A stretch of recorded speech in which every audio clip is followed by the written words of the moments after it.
kat nangam nag ñu xool nañu mais waroon na ñëw bett leen beneen bi muy Cheikh Omar Diagne muy ku gars yi war a moytu. Cheikh Omar Diagne tappalekat la non dama lay wax rek tappalekat la jaxasekat dafa am lu mu wax bii kii waxee mbir moom dafa am lu mu ci wax dafa ñëw publier ne ce vous avez dit que Guy Marius kese assemblée la c'est mon talibé nag taalibeem la loolu yëfi saytaane la yëfi jaxase la yow bokkoo Pastef allié nga allié non xaaral tuuti allié day yem ci kuddu yoo ko su roof ka ci gaay non Cheikh Omar bokkul Pastef mais Guy il est de Pastef su waxee ne sama taalibe la mais day fen Guy du taalibe kenn non déet dama ne la xoolal non dama ne waxoo sawaay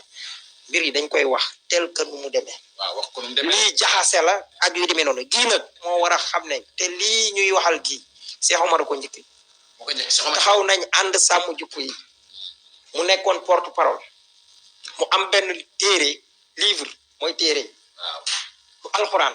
boo xam ne dañ ko bind mais mu am couleur ay multicolore comme ni ngay gisee doll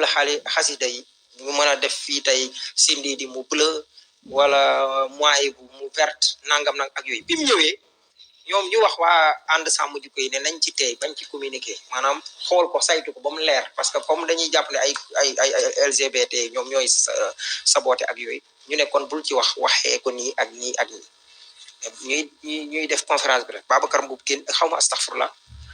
waa ji génne téere bi nekkoon nii daj commencé di ci wax ba ndekete ni mu ko doon waxee sax loolu amul woon comme nit ku bindaloon comme xasida wala nangam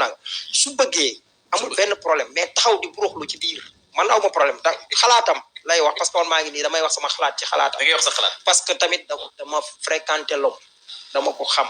li may toppee si Clédor Sène di ko toppee Babacar Mbuub nu ko raw laa doon toppee Cheikh Omar Diagne biñ koy jàpp fii ci restaurant yu maa nga toog ak yooyu yàllaa dogal jàpp ak Damboj ak Clédor Sène ku ko xam la mais tappalekat la li may wax it foofu mooy defarkat yi parce que faaw mu am ay defarkat ku mel ni député Alla Kane Omar Bamba Diop